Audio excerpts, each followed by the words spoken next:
In today's episode, Brooke and I are going to be talking about how you can stay open to inspiration and use your creative momentum to keep you moving forward.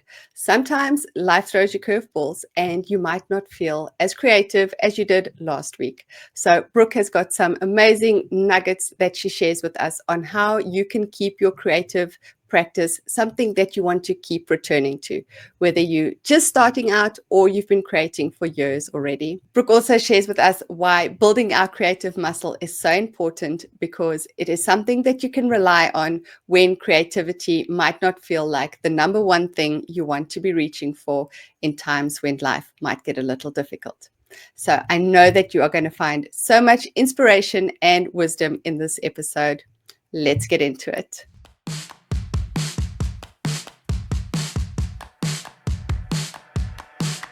Gotta get messy and show the world you growing as an artist. And you're free to be yourself. You got a dream, you need to start it. Stick together. Get messy says you're formally invited to a community where you can find people that spark the feel of excitement. Too many art supplies, not enough time. No, it's tougher, so you must find a way to feel some connection. We got a lot of people with the same kind, a great mind. We're here for you, a platform so we can hear your views. Time's yours, forget chores. I know you bored of them same rules.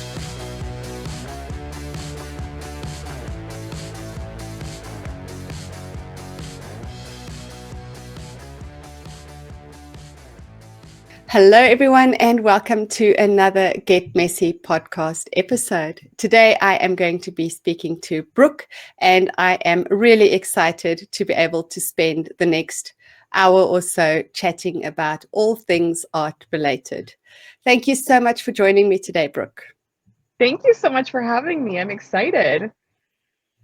So, for those that are listening and for whatever reason might not know who you are, could you give us an introduction? Yes, I am Brooke, and some people call me BB. Either works. And I love all things mixed media art journaling. For me, it's kind of a home base for everything that I love. I don't have to leave anything out. And so that's, I think, why I love it so much. How did you get into art journaling, if I may ask? What did your journey look like? Yeah, so I've always been creative. You know, from a young age, I was taught how to quilt from my grandma, who was a quilt teacher. And I think that started the creative bug. And then later on, I would, you know, as a teenager, ride down to the local bike shop. Or not bike shop, bike down to the local yarn shop and taught myself how to knit and crochet and anything I could get my hands on. That's what I wanted. And I wanted to do it all. I didn't want to leave it all out. So kind of stumbled upon art journaling, actually, because I was a quilter, started as a quilter, and just felt a little too niche down. I did like art quilting, but I love paper. I've always loved school supplies. Was my favorite time because I could get all the new stuff and touch it. So once I discovered art journaling, it just clicked for me. It was everything that I love, and I could still bring in crochet if I wanted to. I bring a lot of textiles into my work now from kind of my originations, my home base. And so I think that's kind of how I stumbled across it. And ever since then, I've had no desire to leave. It was just home. It's amazing how many of the artists that I have spoken to recently have got a connection to a grandmother that has sparked their love for being creative and for working with their hands, whether it's knitting or crocheting or quilting, or, you know, it's been so special to see how it's, you know, been passed on from one generation to the next. I have absolutely loved hearing everyone's stories about, you know, just grandmothers and aunts and mothers that have been such a huge inspiration in carrying that creativity forward in your life. Absolutely. And it's kind of a little bit of a full circle moment. My nieces were in town. My nieces and nephew were in town this past weekend over holidays, and I got to make with them. You know, it wasn't part of the schedule, and we ended up having time, and we made some pouches and some keychains, and it was just so joyful to have them in the studio with me and their little curious brains of What's this? How do you work that? And it just reminded me as a kid, I wanted to do it all. And to have somebody that can nurture that is such a special thing, because I think it gets quashed as we Mhm. grow older. So yeah. Oh, how special that you could be there for that and, like facilitate that Mm, creative moment. I'm sure it's going to mm, stay with them for a really long time. I hope so. Yeah. Mm. Oh, that is so special. Okay, and back to the supplies, right? Mm. Stationery supplies as a young child, the smell. I used to love the smell of the new supplies of erasers and pencils, like fresh pencils. I don't know. Yeah, so I definitely understand that love for stationery. Yes. Every year it was like, do you really need more of that? You can use last year's. And I was like, I want more. I just want to Yeah. go look at it all and touch it. And yeah. I used to love covering the school books. So Mm. my siblings would invite all their friends to send the books home so that I could cover them. Oh, I love that. That's So I used to like amazing. I would spend the first few weeks of every new school year just covering everyone's textbooks and school books, and I'd like have these little piles of whose books must go out for that day. And yeah, so I like I said, I understand that love for a new year and new supplies. It's just Yes. oh yeah, Oh, I really love it that. that gave me life covering everyone's books. Mm. Oh no. Okay, so I love that. Like I can understand your work a bit better now, saying that you've got this quilting background and a love for textiles because your work is so rich in like stitching. You've gone, really far down with stitching. I'm trying to think what the course is. Is it Zen stitching? I think that you were a Yeah. teacher Yeah, for. making Zen. Yes. Yes, Yep. exactly. Right. And so it makes sense now that your love for fabrics and for threads and Hmm. it's like I'm starting to sort of connect even more dots just by Yeah. hearing a bit of your backstory.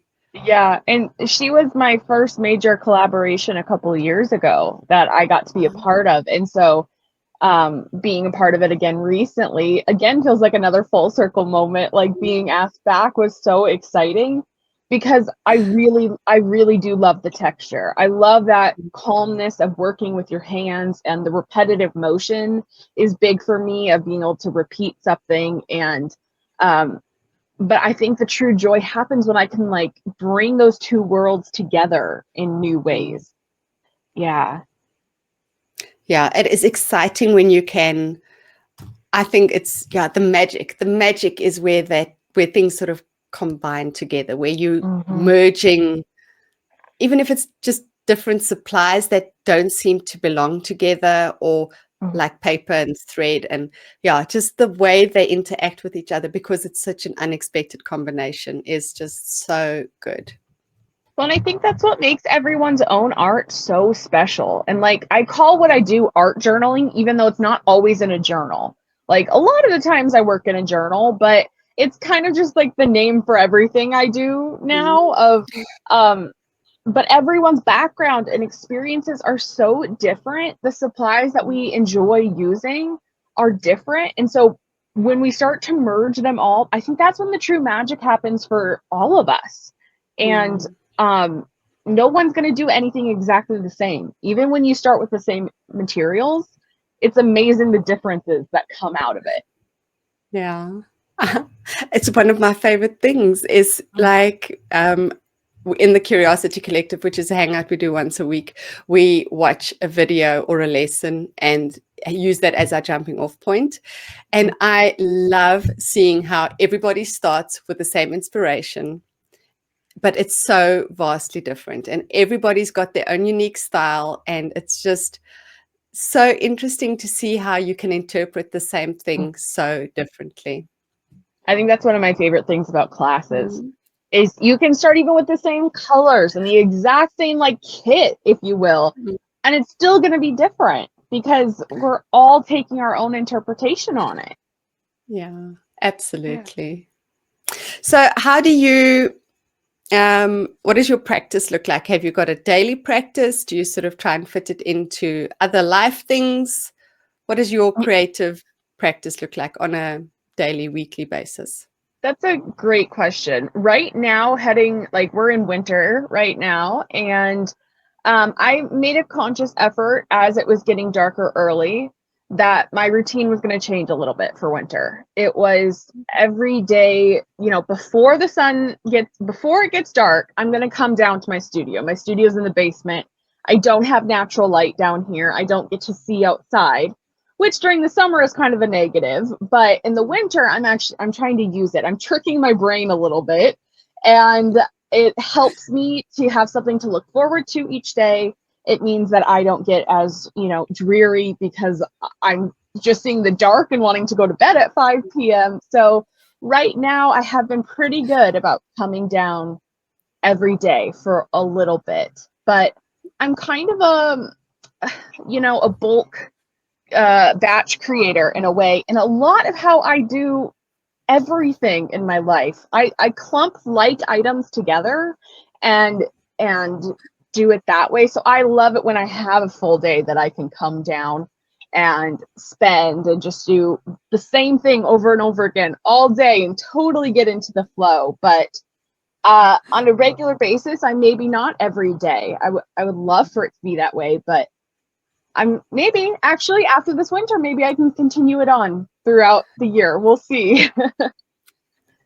Maybe a winter is enough of a space of time to build a habit, right? But Yes.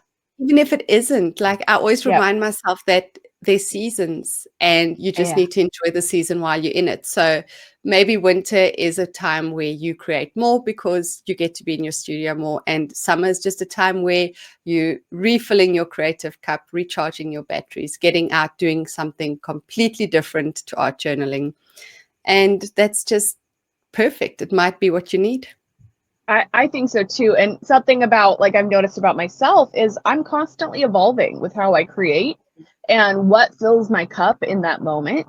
And sometimes it is stepping away and deciding that I need to do something else to fill myself creatively. And for me, my business is so intertwined with my greatest joy, which is creating art. So sometimes it is good to have a little bit of that separation to remind ourselves that we're still making art for ourselves. Yeah, we may be providing for others as well, but if we lose that touch with ourselves of the art, then we can't help others either. So I think it's important to find those ways that are going to keep filling your cup as a creative that helps other creatives.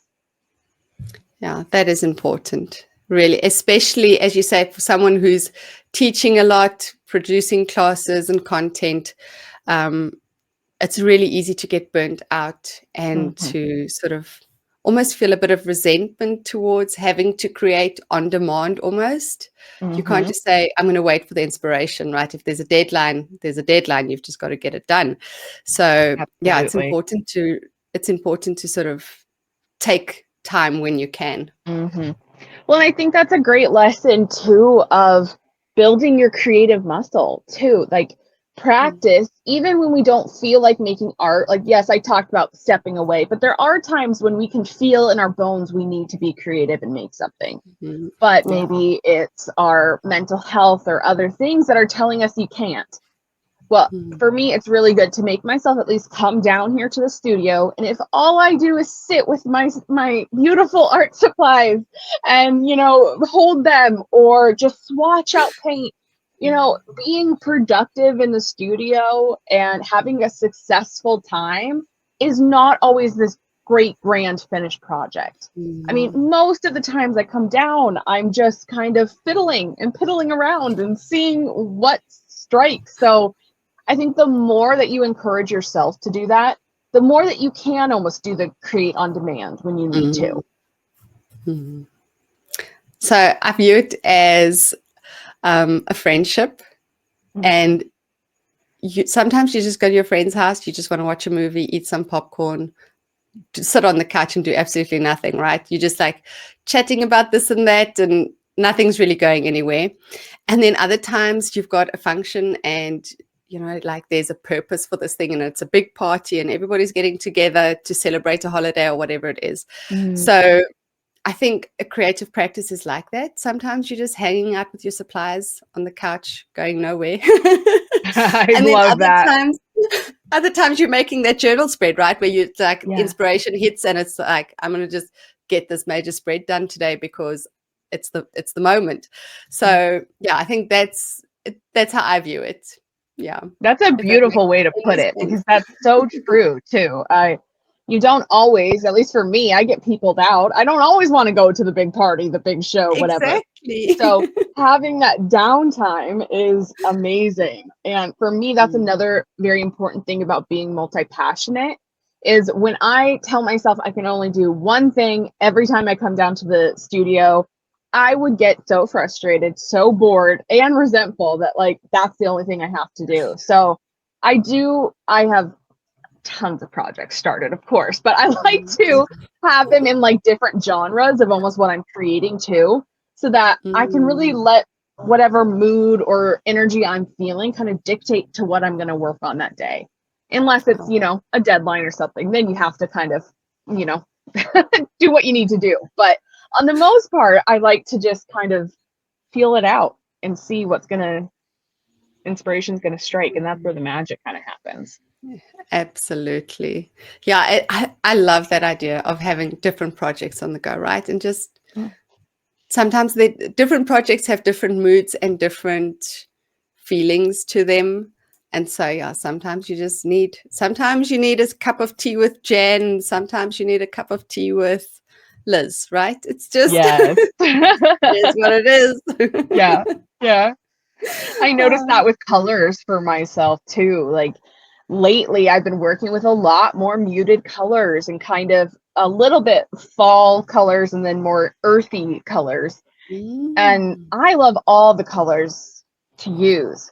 And sometimes I'm really bright in my work, and sometimes I'm a little bit, softer. So I think taking that into play as well, that you don't always have to do the same colors. You can switch that up too, and it's all just how you're feeling, and let it come out in the art a little bit.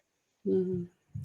Sometimes changing up something as small as the color that you're Mm, working with has a huge impact on what your work looks and feels like. It's actually mhm. quite amazing. Yeah. I Mm. think a lot of people, put a lot of meaning into their work, and it could be what they write on the page or maybe the pictures that they use to kind of portray that feeling across. And for Mm. me, I don't use a lot of realistic objects. Like I don't draw realistically. I don't use a lot of like magazine photos or people in my work, but I think it comes across for me in the textures that I'm using, the technique that I use, and the color. And it doesn't always come across to other people. Like they may not look at it and see, oh, she used really gauzy fabric. She, must feel this Mm. way. But in the end, the art is for us to express Yeah. how we're feeling and to work that out. So for me, I never felt like an artist because I couldn't draw realistically. Art No. teachers in school, if you couldn't draw realistically, well, you're not really an artist. And it hasn't been until a couple years ago that I fully claimed artist for myself, the Mm. title. I proudly now, when somebody asks what I do, that dreaded question, I, Yes. I I just say I'm an artist now. And some people look at you like, okay, yeah. And then the people that you're probably going to vibe with are like, okay, tell me more type thing. So Mm. uh, it's okay if we don't fit the mold or the standard. Like you can take that title and claim it for yourself and have it come across however you want it to come across. I hate telling people I'm an artist because inevitably they're like, oh, can you draw a photo of my cousin for me? I don't know. It's Always, like, always. Yep. always. How realistic is your work? Do you do Mm. landscapes? And then you're like, no, I work in little books. Yeah. And then they look at you and they're really confused. And then they Yeah. start questioning, are you really an artist? Do you Right. know what an artist is? Yeah. Yeah. I usually just pull up my Instagram because I'm like, here, like the pictures and the videos can explain it better than I can, which is kind of funny because I should be able to explain what I do to people, but oftentimes it's like, everything, nothing. I don't know. It is so awkward because Yeah. I don't know, sometimes so in your mind it's like it's quite clear and you can explain to yourself Hmm. quite clearly what you do, but try and put it into words for other people. Not Hmm. the same. Well, and other people that are in the same genre, like you have language that you can use with each other, and it's just like, Yes. oh yeah, I get it. But sometimes Mm. it's like, well, I mean, fabric and paper. No, I don't do big canvases. I'm not a big painter. It's Yep. yeah. Yeah. And like, yeah, it is just it's a little confusing for some people. But Mm-hmm. anyway, it is what it is. So Yeah. how do you gather inspiration and ideas? Have you got a system for how like Mm-hmm. ideas come at odd times and inspirations found in strange places. Yes. So how do Well, you keep them all wrangled up? oh, well, the mind is kind of a mad zone of like things flying all the time. But sometimes it's kind of funny because some of my more like innovative ideas, if I'm trying to really figure something out, like a problem solve, I kind of dream them, which is Mhm. funny because like I think it's because it's in my head so much that I think about it as I'm going to sleep, and then I can kind of like think about it a little bit. Um, but as far as like daily inspiration, I really make it a habit to try to notice inspiration everywhere. Like Mm. it doesn't have to be something outstanding or a beautiful European landscape or something, like I live in the Midwest Iowa where we have cornfields and stuff. So I I take inspiration from a lot of just like daily textures and the patterns that you see. Even like a wall has texture to it if we stop and kind of look. And I love going to, like the dollar store and looking at things and seeing if I can see them in a different way. Like, yeah, Mm. it was meant for cooking or whatever, but can I use it to make marks with? Or I don't know. I think when you start opening yourself up to that, you start Mm. seeing it everywhere you go. Oh, I love that. Open yourself up Hmm. to inspiration. Hmm. Yes, that is beautiful. Hmm. Hmm. Okay, I love that idea. I've taken notes here. Yeah. Yeah. So, Well, and I think our so brains are like trained to see things one way. Like as yes, society, we're trained to view X as X. But what if it's like A, B, and D and F and whatever? Like mm, it could be anything that we want it to be, but we have to kind of like it's like a muscle again of trying to train ourselves to think that way. yes. Yeah, it's amazing to see because one of my daughters she creates everything. So Mm. one of her brothers used to call her the ant, and it used to upset her so much. She used to cry so many nights because she didn't want to be the ant. But he called her the ant because she still does it. She goes around and she gathers anything. If you put it down, she goes through the dustbins like daily to check Yes. who's thrown what out, gathers it all up, and she starts creating stuff. So she makes little cars. Today she made a Barbie baby car seat I that love straps it. into the Barbie car. She used a Kinder Joy, those little, it's like a chocolate egg Yeah. that Yep. comes in a plastic shell. So she used the shell as the base for the car seat, built out a whole car seat that straps into the car. Um, yeah, so she's got that idea of Hmm. looking at something and thinking, what else could it be? How could I Yeah. use this to make something else? And it's amazing to see how she's developed. As you Hmm. say, it's a muscle. You just need to exercise that Hmm. muscle in thinking, how can this be something different? Hmm. And Well, you and it's create so, magic. yes, it's so Mm, easy then for somebody to look on or me to look at somebody else's work and say, it's so easy for them to do that. but we don't see the work that goes on behind it. I mean, I consider myself quite a perfectionist in things. I want it to be perfect. I want the outcome to be beautiful every time, first time. And it's like, it's just so not realistic. And it's something I have to constantly remind myself of. But one of the comments I get the most from people is, you're so loose with your movements. And it's like, well, thank you, but you don't see the overthinking going on in my head. So like, something that's portrayed is not always how it is. So it's easy for us to not even try because we're scared that we're going to fail. So we have to be willing to be bad. We have to be willing to be a little bit uncomfortable before it can get to a place of we're happy with it. We're enjoying the process. Yeah. And I think it's important, especially for people that are just starting out on this journey of art making.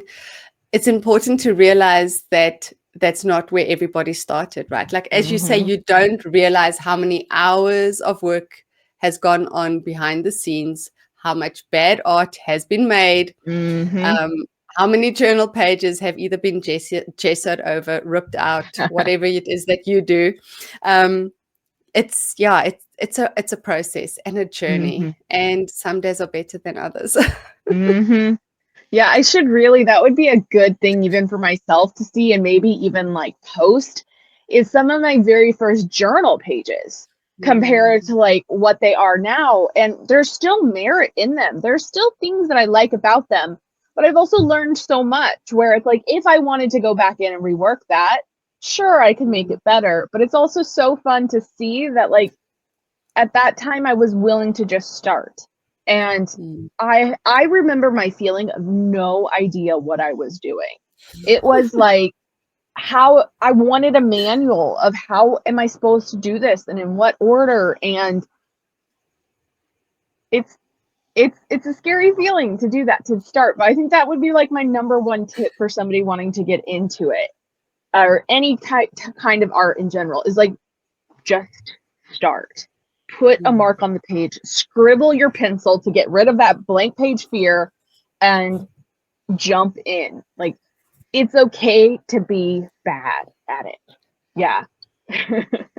Yeah. And it stays uncomfortable. I think that's also something that people need to realize, is whether you've been doing it for a year or for 5 years, I think it's important. Okay, let me reframe this. I think it's important that it stays uncomfortable, because that shows that you are still growing. You're still pushing yourself out of your comfort zone, still trying new things and trying to get better. If you get to a point where it's starting to feel really comfortable and it's like, oh, I know exactly what I'm doing, then maybe you're not pushing yourself enough. It's time to try something new. Keep doing what you're doing, but maybe add another element into it. It doesn't always have to be 180-degree shift. Yeah. It's funny that you say that and talking about the realistic. So I have a bulletin board over here, and I have kind of a painting of some flowers that I did. And that's the most realistic I really go. And anytime somebody new comes down to the studio, that is often the thing that they'll pick out. And I think it's because it's recognizable what it is versus abstract artwork. Some people don't know what to think about abstract. They want to like see something recognizable in it. And they say, well, why don't you do more of that? And I say, I look at that and I remember how uncomfortable I was when I made it. Like, I did not have any feeling of ease when I did it. I can appreciate what it looks like now, but I also know that I want to spend more time practicing so that it doesn't feel quite so uncomfortable. So even when things look pretty to other people, it's those inside feelings. It's normal to feel like you don't know what you're doing. Like, I think even some of us that teach classes and like know what we're doing on the inside are like, oh no, I hope I know what I'm doing enough to teach it to other people. Like, yeah, I just don't think it's a feeling that goes away. Yeah, well, I mean, I'm on the level of second guessing where when I had to create a monochromatic color spread, I was like, I'm just going to Google to make sure that I know exactly what a monochromatic spread is. I'm like, I know what it is, but I need to just like, Google needs to tell me Yeah. Well, and that that I would know be what I'm me with talking like about. 4 colors. Monochromatic is my jam. Analogous, where they're I all know, next to each me other on the too, color right? wheel, is I my jam. know. But if somebody told me I had to use 4 completely different colors, I would sit there and say, I can't. Like, it would take me some time to do it. So it's Oh, what's no. easy for some people is like so hard for others, and vice versa. Yeah, well, I think that's what got to me is like, I love monochromatic color schemes. And I was like, no, wait, I need to be sure. I need to Yeah. just check. Yeah. Just double check. So yeah, that's like my level of doubting myself sometimes. Like, Yep. just gesso, is this gesso? Double check. No, I'm joking. No, I know Yeah. what gesso No, is, I but totally get what you mean, though. uh, um, so do you ever experience creative blocks or periods of time where you feel like, I just don't want to create, I can't create? Absolutely. And for me, it ties to my mental health and depression, which I know a lot of people out there deal with as well. And that's a feeling of not wanting to do anything. So then going the extra mile and doing something good for yourself, like creating, can be really difficult. I do have some things that I try to do if I have enough energy to at least get myself into the studio. And most of the time those are repetitive tasks. I don't have to make a lot of decisions, so I don't get more Mm. fatigue in decision making, and I can either just make the exact same mark over and over on a piece of paper. You know, it feels like you're not doing anything super special, but A, you're going to use that as collage fodder down the road, and B, it gets you out of your head a little bit. The repetitive motion, like, it's proven that that can help you just do it instead of think about it so much. Stitching, straight line stitching, is the same as like making a mark in my brain. So it's just Mm. doing a mark of stitching over and over. I think about it once and I just go and do it, and it's amazing. Yeah, it may not get you completely out of your depression. I mean, I need medication for that, but it does help you. You know, it does help you to realize that you are capable of doing those hard things even when it doesn't feel like you can. So I Mm. definitely feel it. I would say the more that I make it a part of my daily practice to experience some sort of creativity, it doesn't always mean that I come down and work on something for hours, but the more it becomes easier to kind of bypass some of that complete block.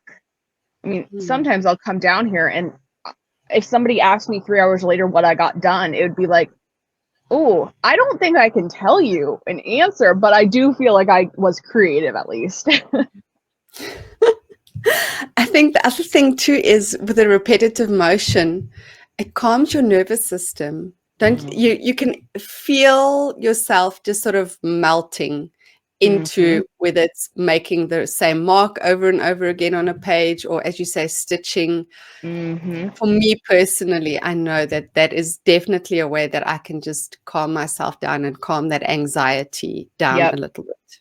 Yeah. And if I can be doing something with my hands, I feel Mm. so much better. Like, even I'm not a big small talker in groups or whatever. So if I could have like my little stitching on my lap where I'm doing something with my hands, I feel Yeah. so much better. And it's like, I really promise I'm trying not to be rude here, but it's helping me. I don't even apologize. Like, I Yeah. think people know now, if we are going to a gathering, I'm going to either be stitching something, Yep. drawing something, coloring in something. That's also another good one, because you don't need to think too much. It's just like Yeah. pick a color and color. But it is a way for me to be able to get through social situations. I Yeah. like this anxiety, and I'm like, oh, I don't know. So yeah, I I know. totally understand that. Yep. Same way completely. I always have some sort of go bag with a stitching project in it. Because Yep. for me, that's just such a natural one. I don't have to think about it Mm. too much. And it can be the simplest thing where it's literally just one piece of fabric that you have one color of thread and that's what you're doing. Yeah. It doesn't have to be this grand thing to Yeah. be. to be good. Yeah. Absolutely. Yeah. So for all of those people that feel as though they're a little anxious and Mm, don't want to be in social situations, take something with to keep your hands busy. hmm. Yep. It's a game changer. Yeah. Hmm. Yeah, for sure. So you've been on this creative journey for quite a while now. What Hmm. have been some highlights for you? Mm, that's a good one. Everything? No. Um, I really love that I can see that I can make some sort of a difference in someone's life. And Mm, um part of it I think is being open about my mental health. And that's not something I grew up with seeing in others. Like I didn't even know depression was a thing. And I felt so alone for so long mm, because you get stuck in your own head. So I wouldn't say like I outright just talk about mental health in my classes, but like I try to come up with ways that have helped me to help other people and mm, to know that you can work through it. Um and then just helping people return back to that spirit of play. I think we're just so tightly wound so much of the time, mm, and things have to be a certain way in life or routine or taking care of other people. I think if you can have kind of that sacred space of art making for yourself where there aren't rules, there's no wrong way to do what you're doing. So, mm, trying to encourage that and being able to instill how important play is and ways to return to that. So I don't know, a big part of like what my highlights are is when I can see I'm making some sort of a difference. mm, For so long I felt like I didn't have a purpose or a place. Yes, I've always felt creative and passionate about being creative, but I never thought it could be something that I did with my life. Like mm, um so for me it was the right decision to actually go into business to help people on that level.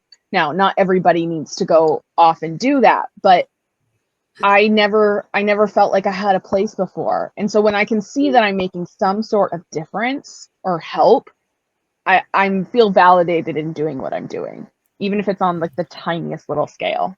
Yeah. Oh, that's beautiful. I love that. That's really special. Your art's got a deeper purpose than just being beautiful and making people happy, right? It's Oh, you absolutely. actually putting For me, something else out into it's the world. yeah, for me it's an essential part of who I am. Like Mm, sometimes when I'm in conversations with people, I stop after a while. I'm like, all I've talked about is art and stuff like that. And I'm like, these people are not interested. But it's like it's so intertwined to who I am as a person. Like I need it mm, to keep going. And it sounds dramatic, but it's very true in my case of needing to have some sort of that creativeness to keep going. Yeah. mm. So what kind of things inspire you? Where do you find your biggest inspirations? I think probably the ideas kind of building on each other. So Oh, things that I've yes. already done, how can I take that a little bit deeper? So I love seeing Mm, other people's work. I love, seeing on Instagram, what have you. But I can also get very overwhelmed because too many choices mm, become too overwhelming. And then you just cannot make a decision of what you want to do. Now, I have every hobby under the sun, it feels like, around me at my fingertips down here because I can't help myself.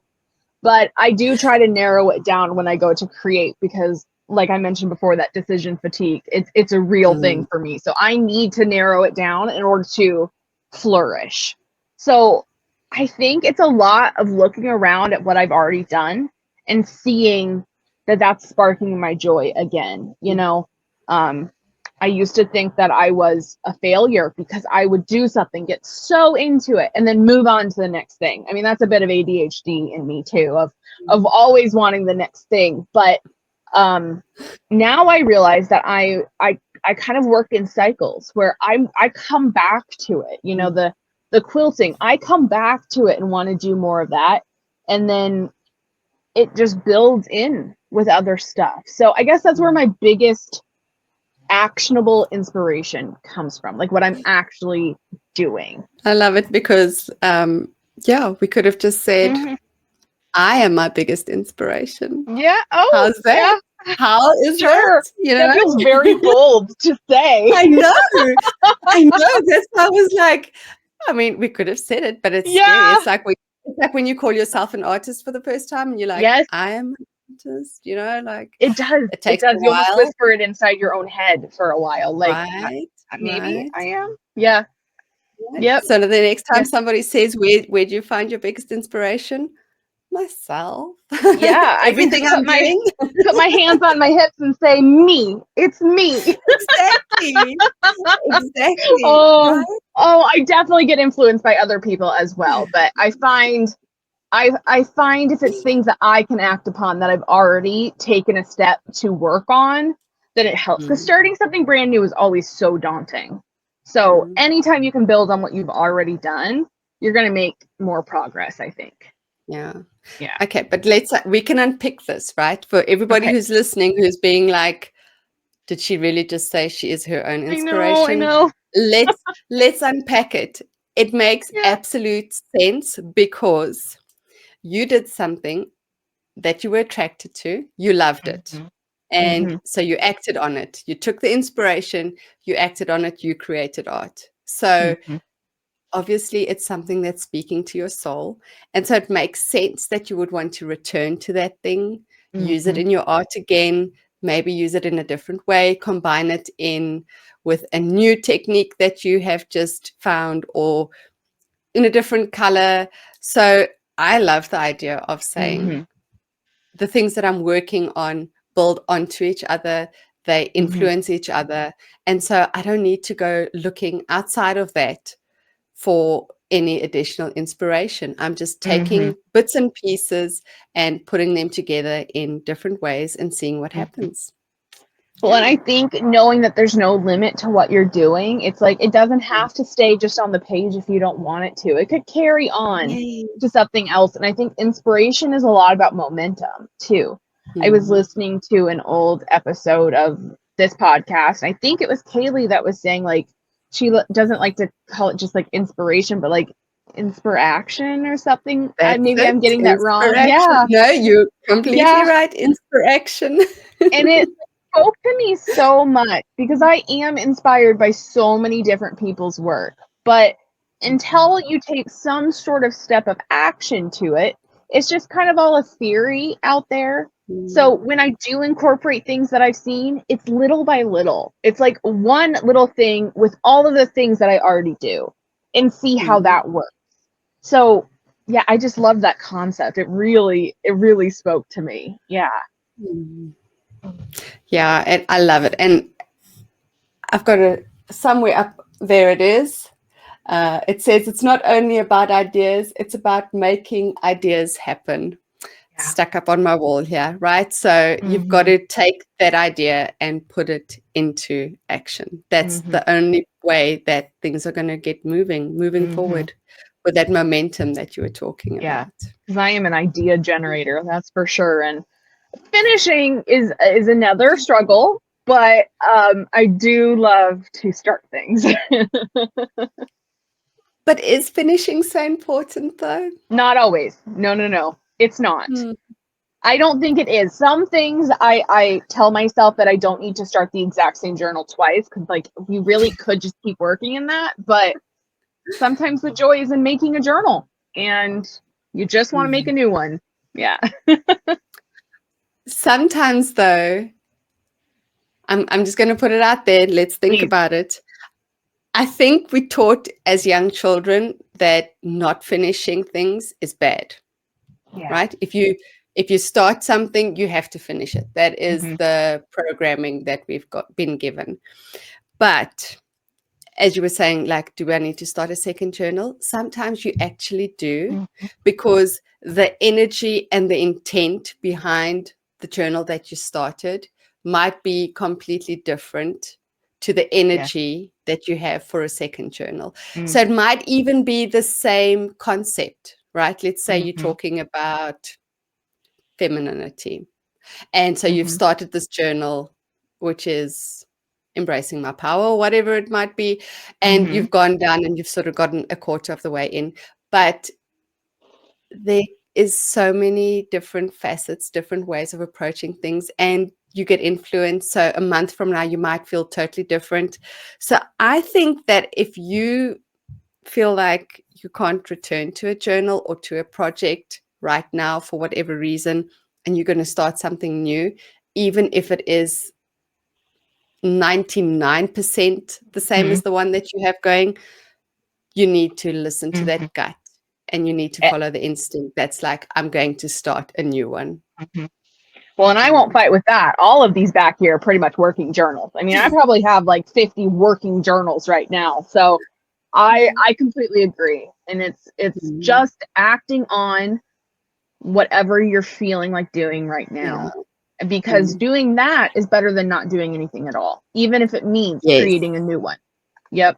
Yeah. Mm-hmm. Yeah. And sometimes forcing yourself to go back to something is the thing that's going to break your momentum, Yeah. because yes, I think it's important to know when to push yourself forward to finish Mm-hmm. something and when to say, it's okay, I'm going to let it go and I'm going to Mm-hmm. start something new. Mm-hmm. And yeah, I think sometimes it's difficult to know, but through trial and error, you sort of learn to learn, Mm-hmm. to listen to that gut and to know when it's just resistance and when it is that you actually need to let go of something and start Yep. something new. Well, I think we can have a healthy balance of both too. It's Yeah. like it is a learning curve of, as Mm. you were saying, when to push and when to release. Yeah. Mm. So do you go back to journals that aren't finished, or is it like Yes, I if do. if you're not feeling it, you're going to leave it? Well, here's the thing with me and my journals. Most of them are color related as to how they're sorted out. I will say this, most of my handmade journals are color. So like you can kind of see back there, there's like a slate blue journal. The only color I've been using in that is neutrals and like that slate gray. Like that's just how Okay. I work. There's no rules out there that say that's what I have to do, but that's how my brain Mhm. functions. And so there'll be times where I'm not inspired by a specific color scheme for months. And then it's like, you know what? I could go back and add a few things to that. I will say my store-bought journals are ones that I do either categorizing different ideas, or like my Get Messy journal, for example, that I have over here. It's all different colors in it. So I don't, so I do come back. I do, and Mm. it just depends on kind of what that theme is. Sometimes Mm. if it's a more of an idea journal or swatching or something like that, then maybe if I've moved on and want to continue, then I won't feel a need necessarily to finish Mm. that one. Yeah, but some of these are probably going to be worked on for the next 15 years. So we'll see. Yeah. Oh, I love the idea of having them sorted by color. That to me is that's Mm-hmm. exciting. It may not I, work for everyone, like people that love to work with all the colors at once. But for me, with how I work, I am a limited color palette person. And it's because it's what comes naturally to me. So it's just only logical in my brain that that's how I'm going to sort them out. Mm. and which are your favorites? Have you got favorites? Do you prefer a handmade journal or a store-bought journal? I think I know the answer, but I'm going to ask anyway. You know what? There's a place for both. I have been working in well, okay, I call it a store-bought journal. It's actually one that I made and I spiral bound myself. So it's kind of like Okay. what you would get at the store, but I did put different kinds of papers in it that were all pretty much plain. And I've been working in that quite a bit more than my other one right now, because I'm using it kind of as a daily journal. And I can kind of snip pages out if I want and reinsert them. So I think that flexibility has been really good for what I've been working on. I've been doing a lot of experimentation lately, so it doesn't necessarily have a place in my other journals yet, but like a ring bound or spiral bound is kind of a good place to document that. So I go through phases with everything where I feel like maybe in my handmade journals they're a little bit more put together, the spreads. Like you could look through each of them and they could be an artwork on itself. And maybe it means that I came back and did more work to like really touch it up, versus maybe I let myself in a store-bought journal like have a really bad page. I don't know. I don't know. I should be able to have that in both kinds, but maybe it's because I put so much work into like my like hand stitched covers and everything, that it's kind of a barrier for me that it has to all be really nice. But I'm also much more likely to go back and rework a page in my handmade journal than in a store one. I'll just like move on. Maybe because it's cheaper. I can just, move on. I didn't put emotional effort into making it type thing.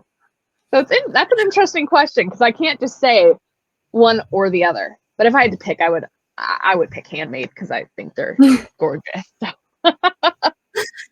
It's interesting because I find that different journals have got different energy, right? So it's quite interesting because for me, it's the opposite. I feel like the store-bought ones are the ones where you got to be like really fancy and the spread's got to be like just right. And I'll go back and I'll fix it over, like until I feel like it's perfect.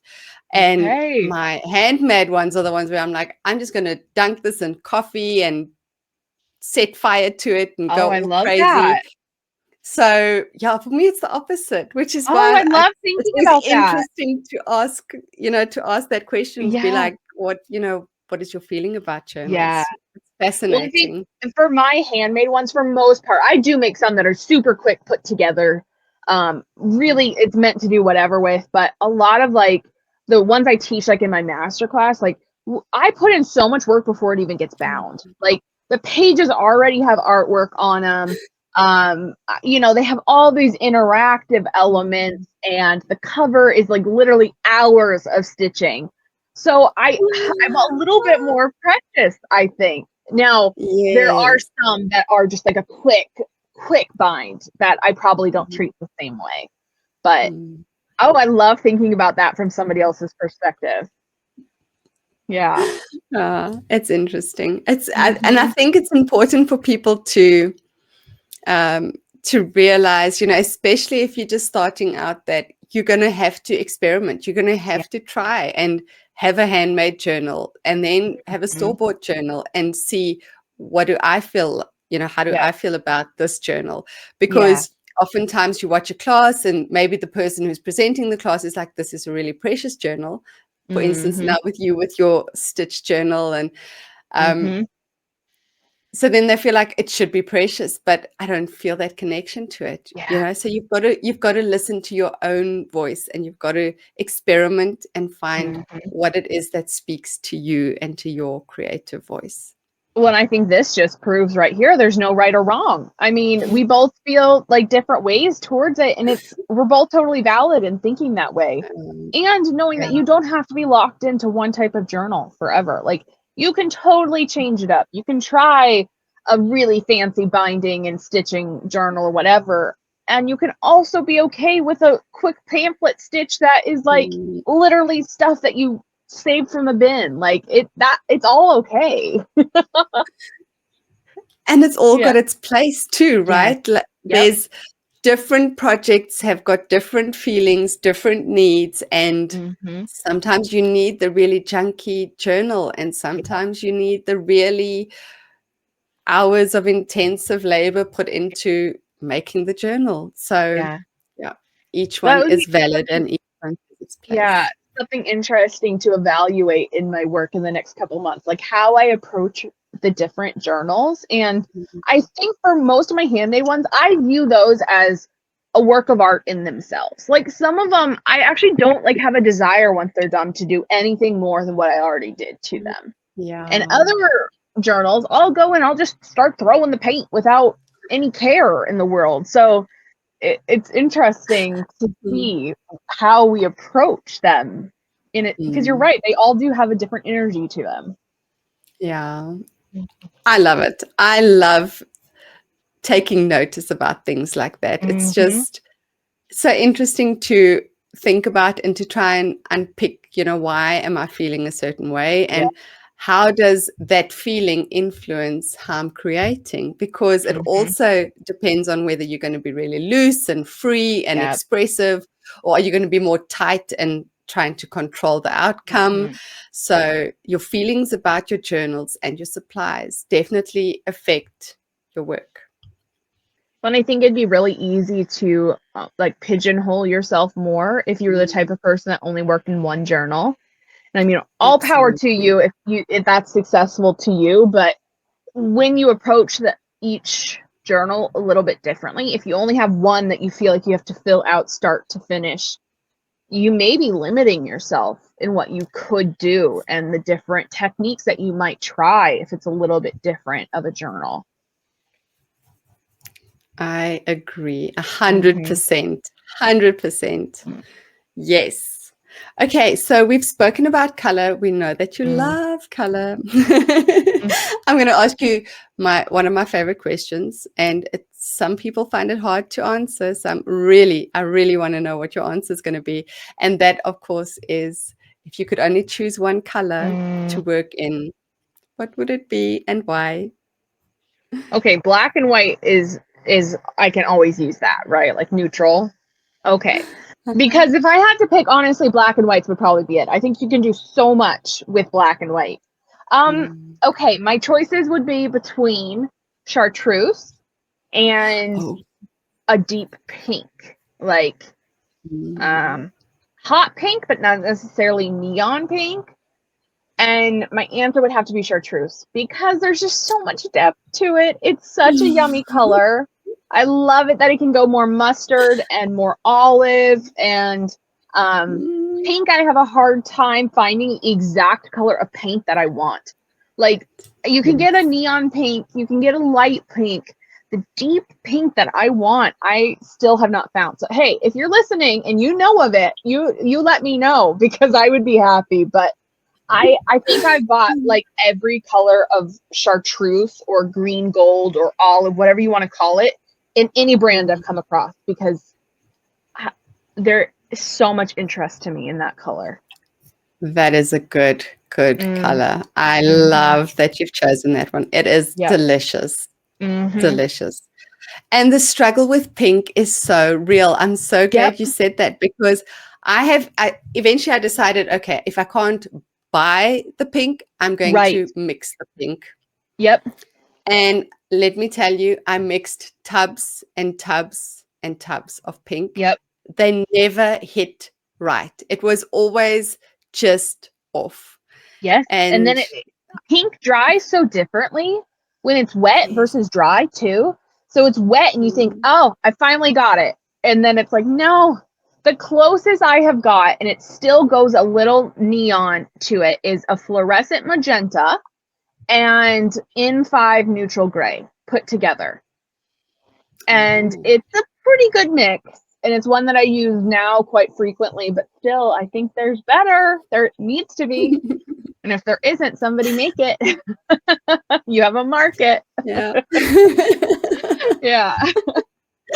So I've given up on the pink for a while now. I abandoned mixing it, but I know I'm going to go back to it because it's like this thing. I just need to find the perfect pink. It is just and I think I have some of it in colored pencils and other supplies. It's the paint that I can't find. So my solution ends up being that I'll use other colors of pink and then come back in and accent with either the fabric that's the right color or whatever I'm looking for, or beads or the colored pencils. So I kind of work around it, but man, would it be nice to have exactly what you're looking for all the time. Well, we found a gap in the market. We could we could start mixing our own pinks and Yes. we could be on the money there with that one, I think. Yeah. Thank you so much for talking to me, Brooke. It has been so much fun chatting and just picking your mind with all sorts of things creative related. It's been such an inspiration. This was so much fun. Thank you so much for having me.